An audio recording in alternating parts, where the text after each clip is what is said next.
시청자 여러분 안녕하십니까? 11월 16일 굿모닝 NBA 시작합니다. 먼저 오늘의 주요 뉴스입니다. 2024학년도 대학 수학능력 시험이 잠시 후 전국 1279개 시험장에서 일제히 치러집니다. 올해 수능 응시생 중 졸업생 비율은 28년 만에 가장 높았습니다. 이른바 수능 한파 대신 쌀쌀한 날씨 속에 전국적으로 비가 내리겠습니다. 일부 지역엔 듣기평가 중 천둥 번개가 칠 가능성도 있습니다. 윤석열 대통령이 미국 샌프란시스코에 도착해 공포 간담회를 시작으로 에이펙 일정을 시작했습니다.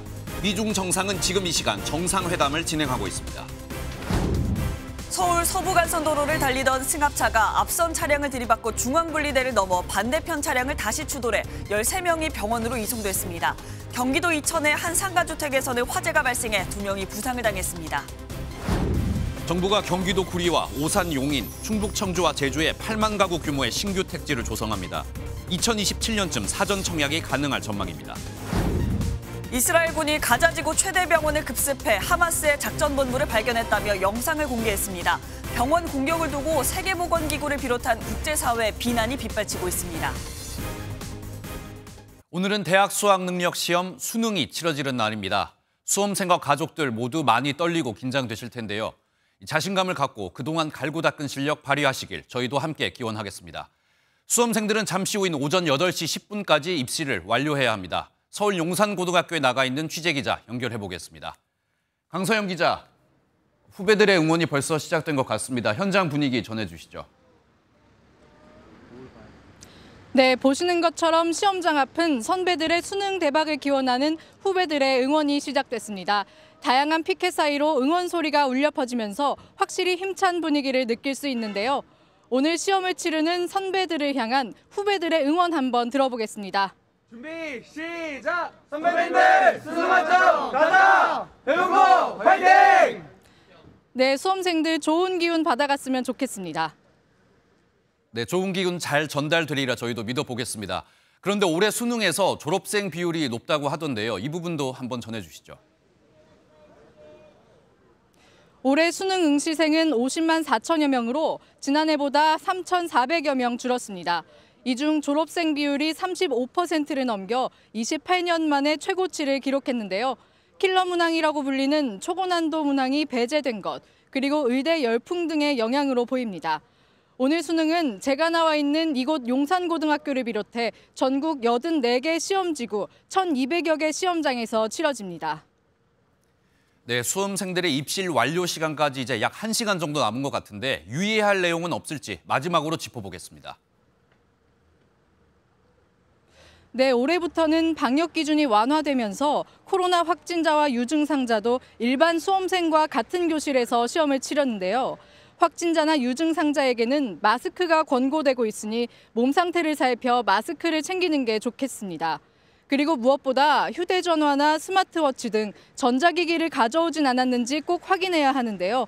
1교시 시작 전에 제출해야만 부정행위자로 처리되지 않기 때문에 다시 한번 유의해야 할 것 같습니다. 지금까지 서울 용산고등학교 시험장 앞에서 MBN 뉴스 강서영입니다. 한편 윤석열 대통령은 에이펙 정상회의가 열리는 미국 샌프란시스코에 도착해 동보 간담회를 시작으로 공식 일정에 들어갔습니다. 기시다 일본 총리와 정상회담을 가질 것으로 알려졌는데 특히 시진핑 중국 국가주석과 한중 정상회담이 열릴지 관심이 쏠리고 있습니다. 샌프란시스코 현지에서 원중희 기자입니다. 윤 대통령은 샌프란시스코에 도착하자마자 현지 동포들을 만나 인사를 나눴습니다. 윤 대통령은 샌프란시스코는 미국 본토 한인 역사의 출발점이라며 특히 IT 및 첨단 분야에서 활약을 높게 평가했습니다. 여러분들의 활약은 미국 내 우리 한인들의 권익 증진은 물론이거니와 우리나라의 첨단 기업들이 미국 시장을 진출하는 데에도 큰 도움이. 윤 대통령은 이어 IT 업계 거물급 최고 경영자들이 총출동하는 에이펙 CEO 서밋에 참석해 기조연설을 하는 등 본격적인 세일즈 외교에 나섭니다. 이번 순방의 최대 관심은 시진핑 중국 국가주석과의 한중 정상회담 성사 여부에 쏠려 있습니다. 시 주석을 만난다면 지난해 11월 이후 1년 만으로 한중 관계 개선에 방점을 두고 대화를 나눌 것으로 관측됩니다.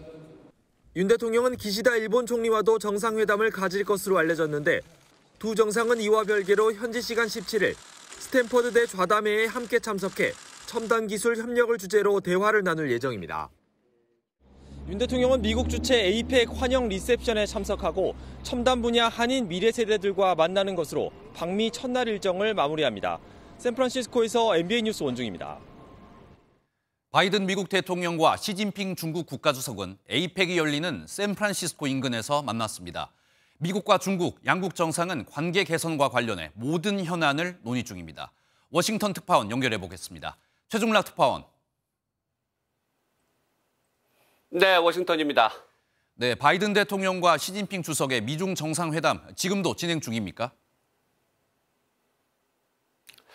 네, 현재 시각으로 오전 11시 17분쯤 시진핑 주석이 회담장에 30여 분 정도 늦게 도착한 이후 현재 3시간 넘게 미중 정상의 만남이 이어지고 있습니다. 바이든 대통령은 회담장 문 밖에서 기다리고 있다가 시 주석이 도착하자 반갑게 악수하며 맞이했습니다.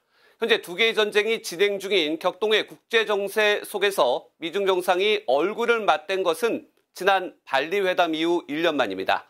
바이든 대통령과 시진핑 주석은 모두 발언에서 충돌 방지를 위한 상황 관리를 강조했는데 뉘앙스가 좀 달라 보입니다. 직접 들어보시겠습니다. We have to ensure that competition does not veer into conflict. And we also have to manage it responsibly, that competition.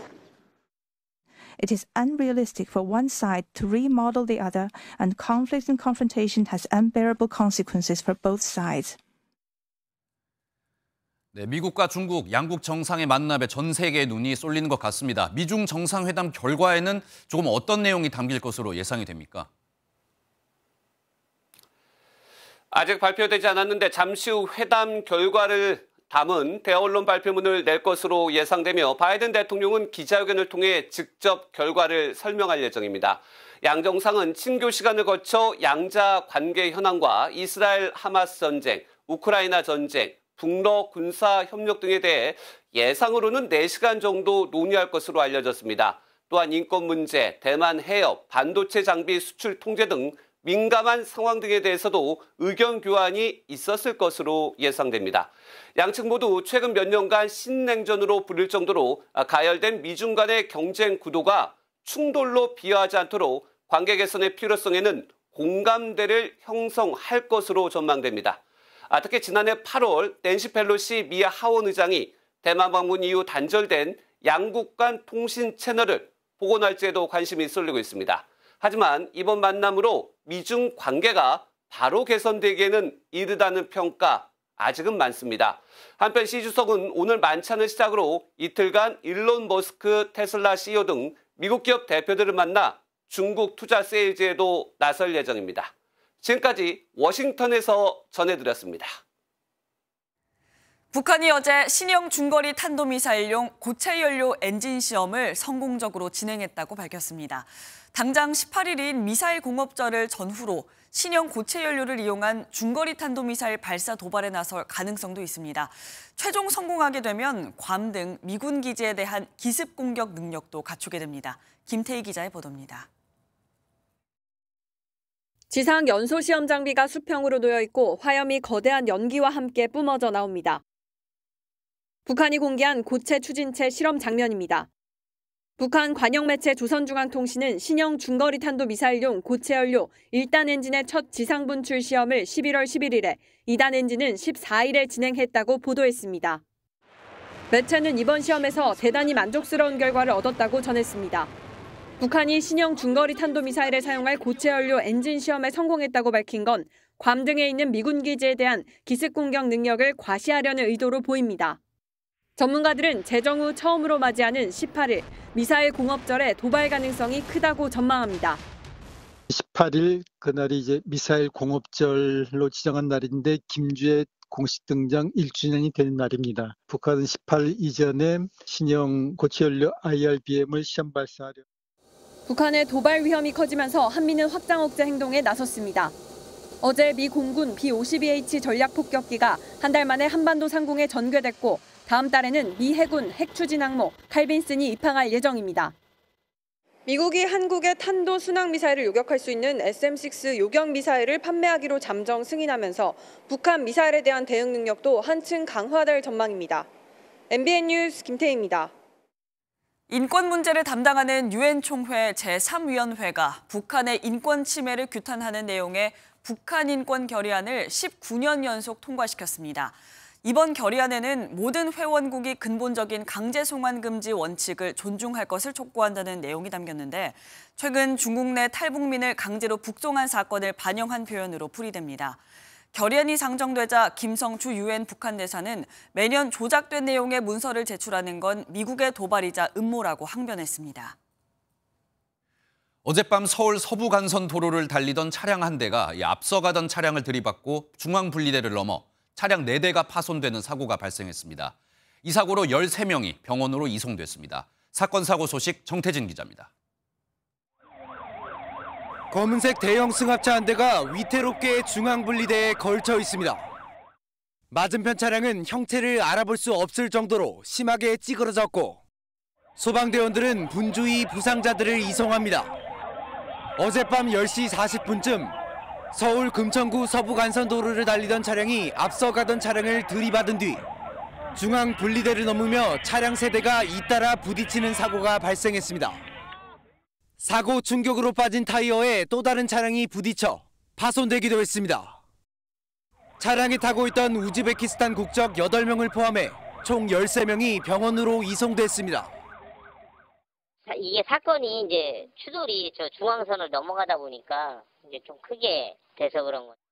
경찰은 운전자 등을 상대로 정확한 사고 경위를 조사하고 있습니다. 어제 오후 5시쯤엔 경기 이천시 한 상가주택 2층에서 화재가 발생했습니다. 불은 50분 만에 꺼졌지만 건물에 있던 2명이 대피 과정에서 허리를 다치고 연기를 흡입해 병원으로 옮겨졌습니다. 소방당국은 베란다 난로에서 화재가 시작된 것으로 보고 정확한 원인을 조사하고 있습니다. MBN 뉴스 정태진입니다. 마약 투약 의혹을 받고 있는 배우 이선균 씨가 최근 2차례 경찰 조사를 받았죠. 소변과 머리카락에서는 음성이, 그리고 다리털 검사도 진행을 했는데 국과수가 감정 불가 의견을 낸 것으로 뒤늦게 사실이 확인됐습니다. 마약 수사가 시작된 지 2달이 됐는데 피의자들의 진술 외에는 별다른 진척이 없는 모습입니다. 노승환 기자입니다. 지난달 28일 경찰은 배우 이선균 씨의 1차 소환 조사에서 이 씨의 소변과 머리카락, 다리털을 채취했습니다. 그런데 소변과 머리카락 간이 검사와 정밀 검사 모두 음성 반응이 나왔습니다. 마약 혐의를 받는 피의자로는 이례적인 결과입니다. 함께 채취한 다리털은 국과수에서 감정 불가 판정이 나온 사실이 뒤늦게 확인됐습니다. 마약 여부를 확인하기에는 채모의 양이 너무 적다는 이유에서였습니다. 이러면서 내사 기간까지 더하면 벌써 2달이 다 돼가는 유명인 마약 수사는 답보 상태입니다. 사실상 강남 유흥업소 여실장의 진술만으로 수사가 시작됐는데 직접적 물증을 찾지 못한 채 피의자의 몸에서도 아무 흔적이 나오지 않기 때문입니다. 이 씨에 이어 경찰 조사를 받은 가수 지드래곤 권지용 씨 역시 마약 간이 검사에서 음성이 나온 상태입니다. 여기에 수사 대상 총 10명 중 수사 초기 내사 대상이었던 재벌가 3세 등 5명은 여전히 구체적인 정황이 나오지 않아 입건되지 않고 있습니다. 경찰은 일단 이 씨에 대해선 향후 추가 조사에서 다리털을 추가로 채취해 국과수에 제출할지 검토하고 있습니다. MBN 뉴스 노승환입니다. 출소 직전에 과거 미성년 아동을 강제추행한 혐의가 다시 밝혀지며 다시 구속된 김근식이 2심에서 1심보다 더 무거운 징역 5년을 선고받았습니다. 하지만 성충동 약물치료, 이른바 화학적 거세는 또 받아들여지지 않았습니다. 김태형 기자가 보도합니다. 김근식은 2006년 미성년 아동 12명을 성폭행한 혐의 등으로 징역 15년을 선고받고 지난해 10월 출소 예정이었습니다. 그러나 출소 직전 17년 전 아동을 강제추행한 혐의가 새롭게 드러나면서 다시 구속돼 재판에 넘겨졌고 1심에서 징역 3년이 선고됐습니다. 항소심 재판부는 강제추행에 대해 징역 4년을, 교도관 폭행 등 혐의에 대해 징역 1년을 더해 총 징역 5년을 선고했습니다. 재판부는 미성년자 성폭행으로 실형을 선고받고 얼마 지나지 않아 동종 범죄를 저질렀다며 피해 복구도 이뤄지지 않았다고 양형 이유를 밝혔습니다. 앞서 검찰은 김근식에게 위치 추적 전자장치 10년 부착과 성충동 약물치료, 이른바 화학적 거세를 재판부에 요청했습니다. 하지만 법원은 1심과 마찬가지로 관련 치료가 필요할 만큼 재범 우려가 있다고 보기 어렵다며 약물치료는 받아들이지 않았습니다. 정신감정의가 법정에서 약물치료가 도움될 것이라 증언했지만 김근식에게 반드시 필요한 건 아니라고 판단한 겁니다. 5년형이 최종 확정되면 김근식은 2027년까지 수감 생활을 하게 됩니다. MBN 뉴스 김태형입니다. 최근 서울 송파구 일대 여러 편의점들이 줄줄이 절도 피해를 입었는데요. 범인이 다름 아닌 10대 고등학생이었습니다. 편의점 직원을 창고로 물건을 가지러 가게 한 뒤에 그 사이에 돈을 훔쳤습니다. 안정모 기자가 보도합니다. 한 남성이 바구니 한가득 맥주를 담아옵니다. 종업원이 개수를 세더니 부족한 맥주를 가져오려고 자리를 비우자 남성 손님이 돌연 계산대를 엽니다. 지난 9일 새벽 3시쯤 고등학생 A군이 한 편의점에서 돈을 훔치는 모습입니다. 이 사람이 맥주를 잔뜩 들고 와요. 바구니에 더 사고 싶은데 더 없냐. 지금 보이는 거 이거밖에 없다. 안에 더 없냐. 한번 확인해 보겠다. 어제 나갈 때 그때를 노려서. 종업원이 돌아온 뒤 계산도 시도합니다. 결제가 되지 않자 A군은 직원으로부터 ATM 기기를 이용하라는 안내를 받았습니다. 태연하게 편의점을 나선 A군은 그 길로 돌아오지 않았습니다. 인근의 또 다른 편의점. 여기서도 A군은 맥주를 더 달라며 직원을 창고로 보내고 순식간에 돈을 챙겼습니다. 같은 수법으로 지난 1일부터 최소 6곳의 편의점이 피해를 봤습니다. 소액을 훔쳐 달아나는 A군의 이런 수법 때문에 당시엔 피해 사실을 몰랐다가 뒤늦게 정산 과정에서 피해 사실을 알게 됐습니다. 티 안 나게 다 가져가지도 않고 마무리 아예 싹 비어있는 거 의심이 같은데 한 장이나 두 장 예쁘게 가져갔나 봐요. 심지어 A군은 검거된 뒤 해당 편의점에 가서 자신의 전단지를 내리라며 행패를 부려 경찰이 출동하기도 했습니다. 서울 송파경찰서는 A군을 상습 절도 혐의로 입건하고 조사 중입니다. MBN 뉴스 안정모입니다. 서울 한복판에서 빼앗은 남의 차량으로 교통사고를 잇따라낸 50대 운전자가 경찰에 붙잡혔습니다. 심지어 사고 현장에 출동한 경찰차를 향해서도 돌진했습니다. 노하린 기자입니다. 행인들이 다급히 회색 승용차를 가리킵니다. 차량이 빙글 돌더니 순찰차를 그대로 들이받습니다. 도로 한복판을 돌던 차량은 순찰차 4대가 맞고서야 멈춰섭니다. 꽝 소리가 나서 이제 나가 보니까 경찰들이 유리창을 다 깼어요. 그러면서 경찰차에 태우고 갔어요. 어제 새벽 서울 석촌역 인근 도로에서 50대 남성 A씨가 출동한 경찰차를 들이받다 붙잡히는 모습입니다. 남성은 이곳 분리대를 들이받고 나선 다른 차량을 빼앗아 타려고 시도했습니다. A씨는 빼앗은 차량 운전자를 협박해 강제로 내리게 한 뒤 처음 사고를 낸 차량을 다시 들이받으려 한 것으로 드러났습니다. A씨는 경찰 조사 결과 음주 상태는 아니었고 마약 간이 검사 역시 음성이 나왔습니다.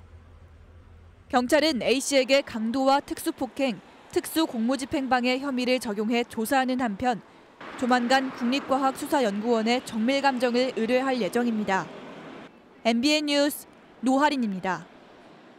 전남경찰청장을 지낸 전직 치안감이 경기도의 한 야산에서 숨진 채 발견됐습니다. 청장 재직 시절 인사청탁 관련 의혹을 받고 있었던 것으로 알려졌습니다. 정치훈 기자입니다. 전직 치안감인 김모 씨가 사라졌다는 신고가 접수된 건 이틀 전인 그제 오후입니다. 그리고 어제 오전 마지막 휴대전화 신고가 잡힌 경기 하남시의 한 야산에서 숨진 채 발견됐습니다. 발견 당시 외상은 없었고 타살 혐의도 드러나지 않았습니다. 우리도 겨우 찾았고 여기서는 발견됐어요. 내용은 공개할 수 없고. 전남경찰청장을 마지막으로 퇴직한 김모 씨는 청장 재직 시절 인사청탁에 개입했다는 의혹을 받아왔습니다. 2년 전에 구속 기소된 사건 브로커 성모 씨가 경찰 인사에까지 개입했는데 검찰은 김 전 청장이 연루된 것으로 보고 있습니다. 검찰은 최근 김 씨의 계좌 등을 압수수색한 데 이어 출석을 요구한 것으로 전해졌습니다. 저희들도 검찰 수사에 대해서 관망 중이거든요. 어느 선까지 진행될 건지도 지금 모르겠고. 김 씨가 숨지면서 사건은 공소권 없음으로 종결 처리될 것으로 보입니다. 하지만 사건 브로커 성 씨와 결탁한 것으로 보이는 전현직 경찰관에 대한 수사는 계속 이어갈 전망입니다. MBN 뉴스 정춘우입니다. 병원에 입원한 것처럼 서류를 꾸며 14년간 100억 원대 보험금을 받아 챙긴 병원과 환자들이 무더기로 적발됐습니다. 이른바 나이롱 환자가 460명에 달했는데 경찰 수사가 시작되자 병원은 문을 닫아버렸습니다. 박상호 기자입니다. 부산의 한 병원. 진료를 받은 환자들이 하나둘 병원을 빠져나갑니다.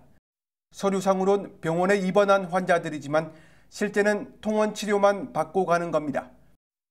경찰이 이 병원을 압수수색하자 부랴부랴 병원에 와서 환자복으로 갈아입은 여성도 포착됐습니다. 이 여성은 남편과 아들까지 일가족이 입원했는데 모두 나이롱 환자였습니다. 의사 면허를 빌려 사무장 병원을 운영한 50대 남성은 환자들과 짜고 가짜 입원 확인서를 발급해줬습니다. 입원실이 있는 걸로 알고 있었어요. 환자들은 이제 내 왔다 갔다 하고. 2009년 7월부터 가짜 입원으로 보험금을 타간 환자만 466명, 부당하게 지급된 보험금은 50억 원에 이릅니다. 그동안 병원은 요양급여비 50억 원을 챙겼습니다. 무려 14년간 이어진 범행은 보험사의 신고로 꼬리가 잡혔습니다. 병실이 23병상밖에 없음에도 불구하고 1일 환자를 최대 58명까지 유치를 하다 보니까 보험회사에 과도하게 보험금이 청구되는. 해당 병원은 경찰 수사가 시작되자 문을 닫아버렸습니다. 경찰은 보험사기 방지 특별법 위반 등의 혐의로 50대 사무장을 구속하고 범행에 가담한 의사 2명과 환자들도 함께 입건했습니다. MBN 뉴스 박상호입니다. 카카오 김범수 창업주가 시세 조종 혐의로 결국 검찰 조사를 받게 됐습니다. 어제 카카오는 준법 경영을 감시할 위원회를 구성했다며 쇄신 의지를 밝혔었는데 이 창업자의 검찰 조사 소식에 빛이 발하게 됐습니다. 한범수 기자입니다. 금융감독원 소속 자본시장 특별사법 경찰이 카카오 창업주인 김범수 전 이사회 의장을 검찰에 기소 의견으로 송치했습니다. 의도적으로 높은 가격의 SM 주식을 사들여 인수 경쟁자였던 하이브의 공개 매수를 방해하는 데 김 전 의장도 관여했다는 혐의입니다. 이외에도 카카오와 카카오 엔터테인먼트 관계자, SM 인수 과정에서 법률 자문을 제공한 변호사까지 5명이 송치된 것으로 알려졌습니다. 검찰은 보완 수사를 거쳐 이들에 대한 구속영장 청구 여부를 결정할 것이라고 밝혔습니다.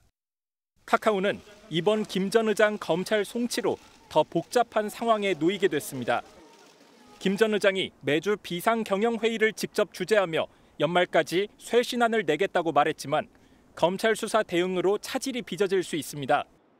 다른 경영상 결정도 늦어질 우려가 큽니다. 창업자가 사업 리스크를 안게 되면 집중해야 될 시간 자체가 이제 분산된다는 점 이게 있고요. 투자라든지 이런 전반적인 경영 활동이 좀 위축될 가능성은 충분히 있습니다.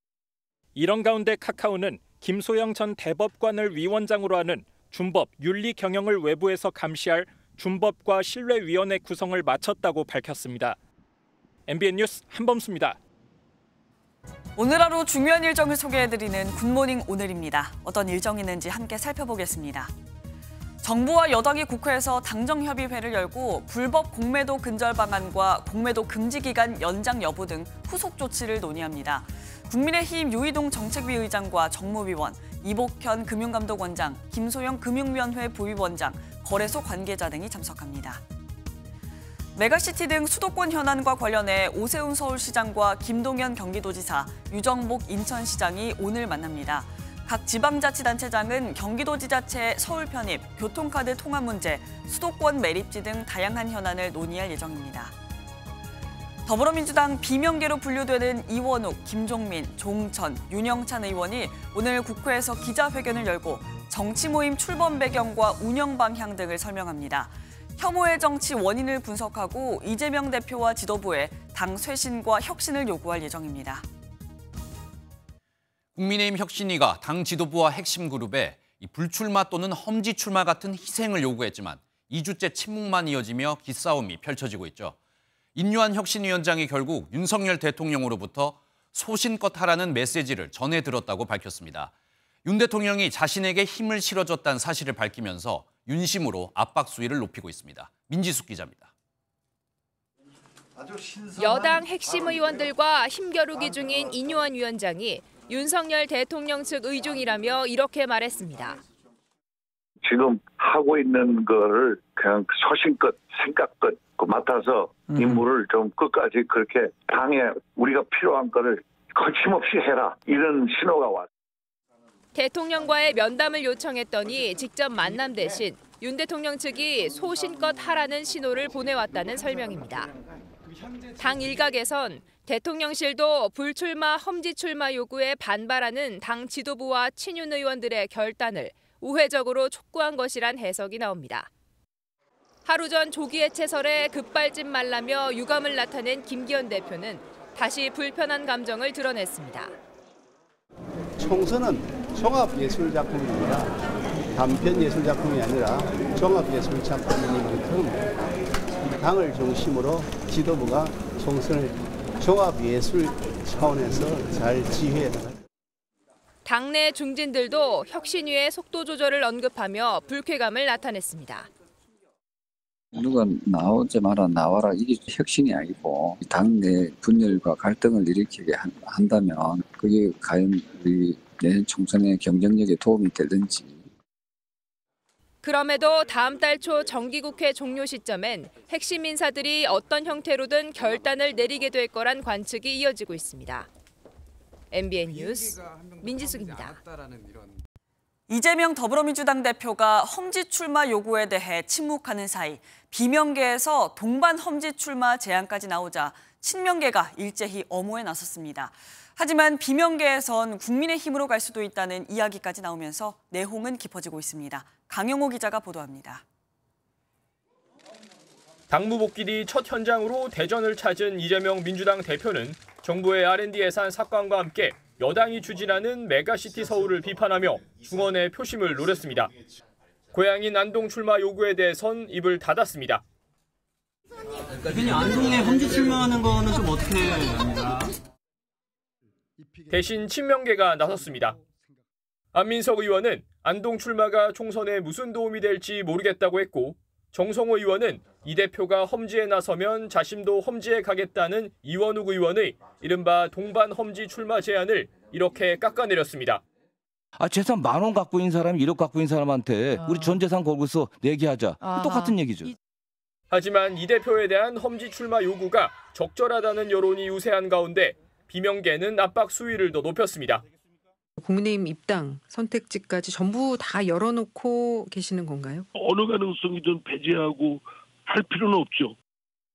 새로운 비명계 모임인 원칙과 상식이 오늘 출범하는 가운데 이 대표에 대한 험지 출마 요구는 더욱 거세질 전망입니다. MBN 뉴스 강영호입니다. 김명수 합창의장 후보자에 대한 인사청문회가 진행됐습니다. 자녀의 학교 폭력 의혹의 주식 거래, 또 북한 도발 상황에서 골프를 친 의혹까지 불거졌는데요. 심지어 여당에서도 비판이 나오며 김 후보자가 거듭 사과했고 민주당은 지명 철회를 요구하고 있습니다. 안병수 기자입니다. 김명수 합참의장 후보자는 청문회 내내 고개를 숙였습니다.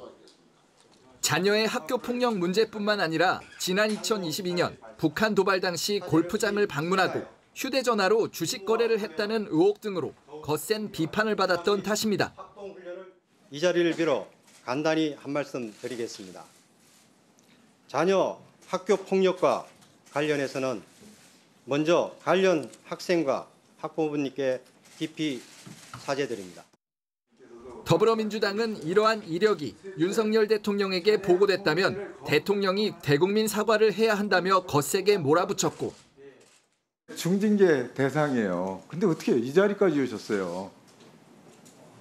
있을 수 없는 일이에요. 국민의힘 역시 김 후보자 처신에 문제가 있다며 한 목소리로 비판했습니다. 군의 고위 간부로서 그런 국가적인 위기 상황에서 처신으로서는 부적절하다고 생각을 합니다. 인정하십니까? 거듭된 논란 속에 김 후보자에 대한 인사청문회는 오후 질의 3시간 만에 마무리됐습니다. 민주당은 김 후보자를 향해 자진 사퇴를 촉구하는 한편 응하지 않을 경우 윤 대통령이 직접 지명 철회를 해야 한다고 촉구했습니다. MBN 뉴스 안병수입니다.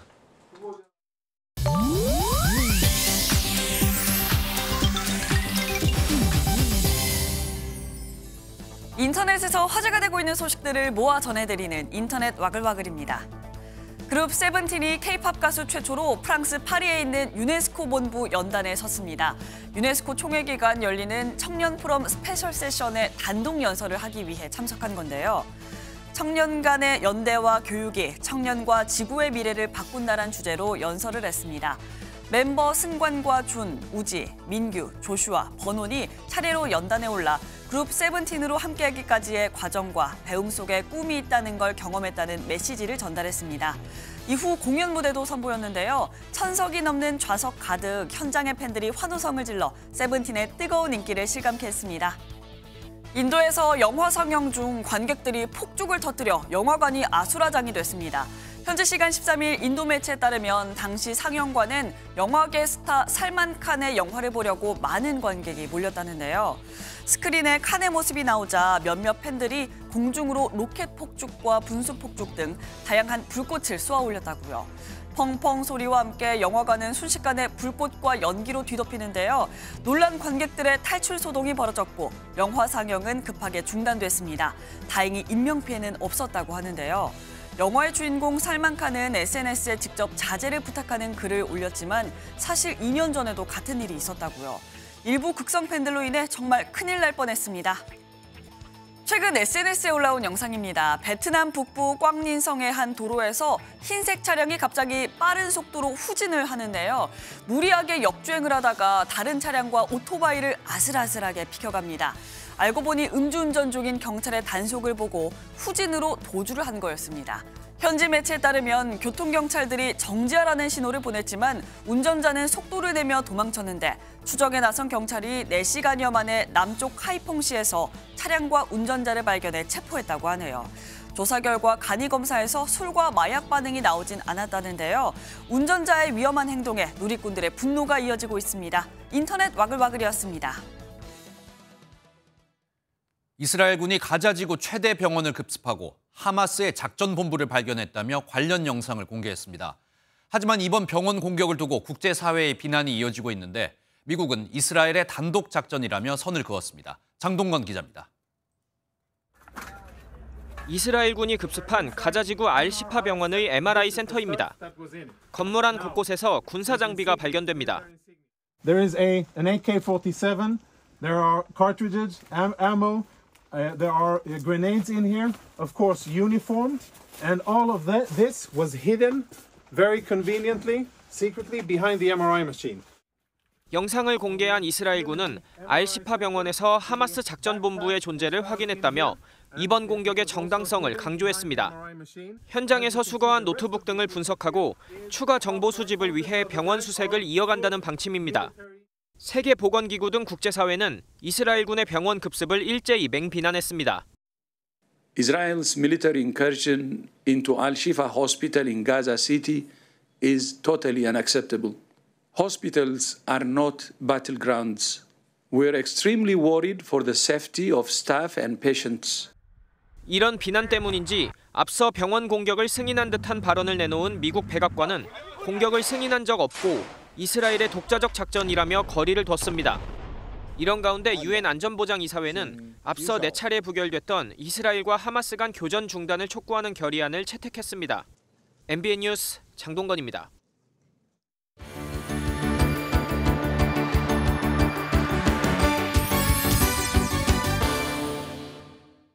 굿모닝 월드입니다.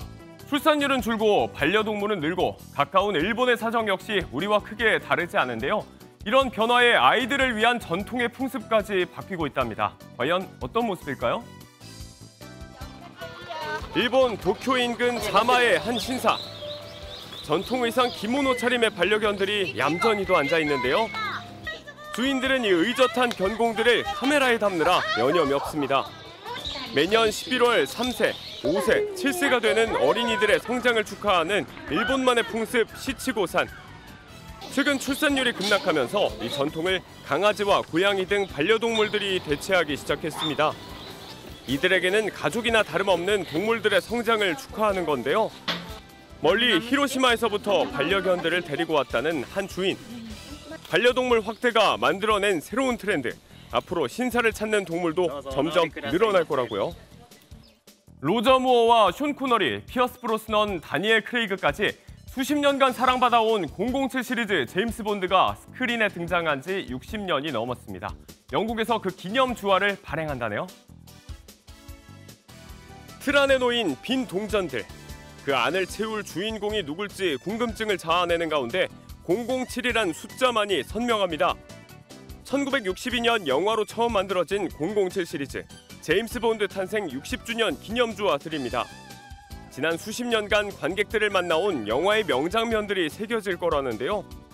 우선 1967년작 두 번 산다에서 숀 코너리가 항공기를 몰던 순간이 첫 번째로 기념주화에 들어간다고 합니다. 1온스짜리 금화와 은화에는 최고 재료가 들어갈 거라고 왕실 조폐국 담당자는 자부했는데요. 동전 수집가는 물론 007 마니아들이라면 확실히 구미가 당길 만한 소식이죠. 눈 깜짝할 사이에 쑥쑥 크는 우리 아이들. 폭발하는 먹성에 흔히 돌도 씹어먹겠다라고들 자주 표현하죠. 여기 돌보다 더 위험한 걸 집어삼킨 10개월 여아가 있습니다. 당연히 엄마는 난리가 났겠죠. 한 어린이를 찍은 엑스레이 사진인데요. 목 부분에 선명히 보이는 물체. 식도에 걸려있는 건 바로 십자가입니다. 페루에 10개월 된 여자아이가 집에서 놀다가 이 작은 십자가를 삼켜버린 건데요. 어린 딸이 어딘가 불편해한다는 걸 금세 알아차린 엄마. 아이를 곧장 병원으로 데려갔습니다. 응급수술이 진행됐지만 식도에 떡하니 걸린 십자가를 빼내는 게 쉽지 않았는데요. 천신만고 끝에 간신히 십자가를 제거하는 데 성공했습니다. 가슴을 쓸어내린 아이 엄마. 다행히 아이의 건강은 양호하다고 하네요. 굿모닝 월드였습니다. 정부가 총 8만 호의 주택이 들어설 신규 택지 후보지 5곳을 발표했습니다. 수도권은 서울에 인접한 한강변이죠. 경기 구리시 토평 2지구에 18,000호가 들어섭니다. 또 경기 남부 반도체 클러스터에 인접해 있고 KTX와 GTX-C가 예정돼 있는 오산 세교 3지구엔 31,000호가 예정됐고요. 또 용인 반도체 클러스터 배후 지역인 용인 2동에 16,000호가 들어섭니다. 비수도권은 일자리와 인구가 늘어나고 있고 그간 공급이 적었던 청주, 분평과 제주, 화북에 각각 9,000호와 5,000호가 예정돼 있습니다. 정부는 2027년까지 사전 청약을 시작하겠다는 계획인데요. 하지만 구리를 제외하면 나머지 지역은 서울 도심에서 너무 멀다는 지적도 많습니다. 배준우 기자가 현장을 다녀왔습니다. 정부가 발표한 신규 택지 후보지 중 하나인 구리 토평 2지구입니다. 292만 제곱미터 면적에 서울 동부와 인접해 있고 남쪽엔 한강이, 북쪽엔 아파트와 도심 지역에 이어져 있으며 8호선 연장이 예정돼 있습니다. 거의 이게 베이스타운이라고 봐야 되겠죠? 서울로 출근하는 사람들은 구리 토평 2 택지지구 인근엔 지하철 8호선 연장 공사가 한창입니다. 내년 상반기 개통 예정인데 개통이 완료되면 서울 잠실역까지 12분이면 갈 수 있습니다. 함께 발표된 경기 오산 세교 3지구와 용인 2동지구는 화성과 용인, 평택 등 경기 남부 반도체 클러스터에 가까워 배후 도시 역할을 할 전망입니다. 일단 이번 발표로 내년 주택 공급난이 커질 것이라는 시장의 불안감은 다소 누그러질 것으로 보입니다. 다만 오산과 용인은 서울까지 대중교통으로 2시간은 걸려 서울 수요를 흡수하기엔 제한적이라는 지적도 나옵니다. 용인 이동이나 오산 세교는 강력 생활권에서의 그 주거 공급 효과는 있겠지만 그 서울의 인구를 직접적으로 분산시키거나 수요를 감당하기에는 한계가 있다고. 현 정부 들어 세 번째 공급 대책이지만 3기 신도시는 물론 1기 신도시 재건축 계획도 지지부진한 터라 지역별 공급 계획을 속도감 있게 추진하는 게 더 필요하다는 목소리가 큽니다. MBN 뉴스 배준우입니다.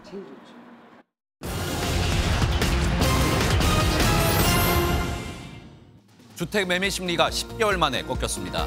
지난달 전국의 주택 매매 시장 소비 심리 지수는 111.1로 전달보다 8.3포인트 하락했습니다. 올해 1월부터 10개월 연속 오르며 상승 국면이 계속되다가 지수가 10포인트 가까이 떨어지며 후퇴했는데요. 특히 세종의 주택 매매 심리 지수가 23포인트나 떨어졌고 서울도 11포인트 하락했습니다. 주택담보대출 변동금리의 기준이 되는 코픽스가 2달 연속 올랐습니다. 지난 9월보다 0.15%포인트 오른 3.97%로 집계됐는데요. 당장 오늘부터 신규 주택담보대출의 변동금리가 오르게 됐습니다. 국민은행은 최대 6.13%로 우리은행은 최대 6.29%까지 금리가 오르며 올해 최고점을 경신할 것으로 보입니다. 고물가 여파 속에 참치 통조림 가격도 14년 만에 가장 크게 올랐습니다. 지난달 수산물 통조림의 소비자 물가지수는 작년보다 10.5% 올랐는데 2009년 9월 이후 14년 만에 최고치를 기록했습니다. 참치와 고등어, 꽁치 같은 통조림 제품들이 원자재 가격 상승과 물류비, 고환율 추세를 견디지 못한 건데 싸고 간편하게 먹을 수 있었던 통조림 제품 가격까지 오르며 소비자들의 부담이 커졌습니다. 지금까지 굿모닝 경제였습니다. 축구대표팀이 오늘 싱가포르를 상대로 2026 북중미 월드컵 대장정에 돌입합니다. 클린스만 감독은 방심은 금물이라며 월드컵 예선에 임하는 각오를 밝혔는데요. 강재묵 기자입니다. 클린스만 감독은 수능과 같은 날 치러지는 경기를 앞두고 가벼운 안부와 함께 말문을 열었습니다. Here in Korea, having their SAT tests tomorrow. Your SAT done, and then watch us on TV. 하지만 이내 방심하지 않겠다는 각오와 함께 월드컵 예선을 향한 출사표를 던졌습니다. They will not underestimate 1 second Singapore, and we're looking forward to welcoming them tomorrow here. 세트피스나 역습 상황을 통해 상대도 충분히 위협적인 장면을 만들 수 있다고 판단했기 때문입니다. 주장 손흥민도 어려운 경기가 될 것이라며 상대의 밀집 수비를 얼마나 빨리 공략하는지가 관건이라 말했습니다. 경기 초반에 저희가 찬스를 빨리 만들어서 경기를 편하게 가져갈 수 있었으면 분명히 좋을 것 같고. 최근 혹사 논란의 중심에 있는 선수 김민재의 출격 또한 예고하며 총력전에 나설 것임을 감추지 않았습니다. 지난 2021년 싱가포르로 귀화해 대표팀을 맡는 한국계 선수 송희영도 생애 첫 대한민국과 맞대결에 각오를 밝혔습니다. 물론 어웨이 저격으로 왔지만 그리고 한국 팬들 앞에서 경기를 뛸 수 있다는 것에 대해서 감사하게 생각하고 있습니다. 북중미 월드컵을 향한 실전 무대에 나선 클린스만호가 첫 경기 승리와 함께 여정을 시작할 수 있을지 주목됩니다. MBN 뉴스 강재묵입니다. 올해로 59회째를 맞은 대종상 영화제에서 콘크리트 유토피아가 6관왕의 쾌거를 거뒀습니다. 영화인들은 우리 영화의 위기가 타개되고 영화제도 옛 영광을 되찾길 바란다고 밝혔습니다. 김문영 기자가 전해드립니다. 올해 대종상은 6개의 트로피를 거머쥔 영화 콘크리트 유토피아가 장식했습니다. 콘크리트 유토피아의 작품상 수상자는 같은 날 다큐멘터리상을 수상한 양영희 감독과의 인연을 언급하며 영화제의 의미를 되살렸습니다. 감독님의 그 첫 작품을 보고 카메라 뒤에 있는 사람에 대한 태도가 어때야 되는지를 배웠던 작품입니다. 그 영화제가 뿌리를 한번 확인할 수 있는 저한테는 굉장히 인상적인 장소로 기억이 될 것 같습니다. 영화 올빼미는 신인감독상 등 3관왕을, 영화 밀수도 감독상 등 2관왕을 달성하며 올해의 작품성과 화제성을 인정받았습니다. 여우주연상은 최근 핵 개인화 사회의 돌봄 문제를 다룬 배우 김서형에게 돌아갔습니다. 자기 자신을 돌보지 못한 채 여러 가지 문제에 매달려 삶을 영위해야 되는 한 여자의 이야기이고 저희 얘기였던 것 같아서 이 작품을 한 번에 울면서 읽었었습니다. 생애 한 번뿐인 신인 나무상을 받은 배우 김선호도 벅찬 감정을 숨기지 못했습니다. 신설된 시리즈 부문에 여우주연상의 영예를 아는 한효주는 60년에 가까운 역사를 가진 영화제의 지속을 바랐습니다. 제가 오늘 시리즈로 상을 받았던 것처럼 이 영화와 영화제의 영화상이 명맥을 이어나기가 참 어려운 시기인 것 같아요. 대종상 영화제가 앞으로도 그 명맥을 쭉 길게 이어나가기를.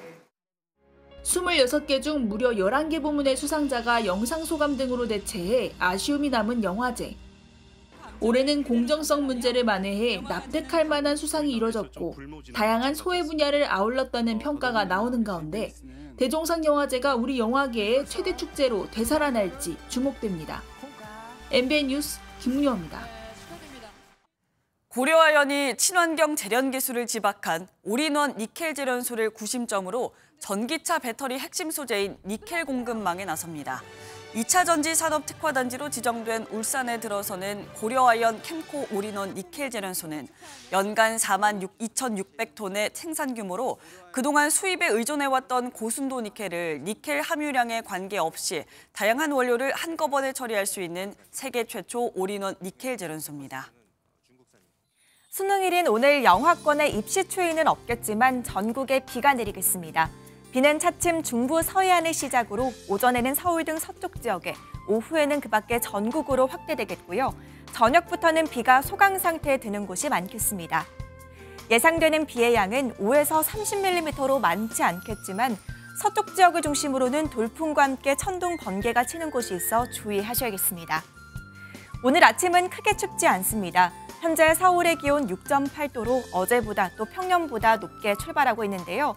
하지만 낮부터는 찬바람이 강해지면서 기온이 크게 오르지 못하겠고요. 기온은 갈수록 더 낮아지면서 토요일에는 서울의 아침 기온이 영하 3도까지 떨어지겠습니다.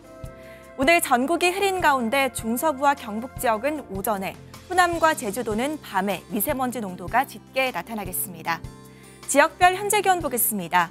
서울 6.8도, 대전 3.9도, 광주 6도, 부산은 9.2도로 어제 같은 시각보다 높게 출발하고 있는데요. 낮 기온은 어제보다 2도에서 6도가량 낮겠습니다. 춘천 6도, 서울 7도, 광주와 대구는 10도가 예상됩니다. 내일은 영하권 추위 속에 서울을 비롯한 전국 대부분 지역에 첫눈이 내릴 것으로 예상됩니다. 날씨였습니다. 목요일 아침 굿모닝 MBN 마치겠습니다. 함께해 주신 여러분 고맙습니다.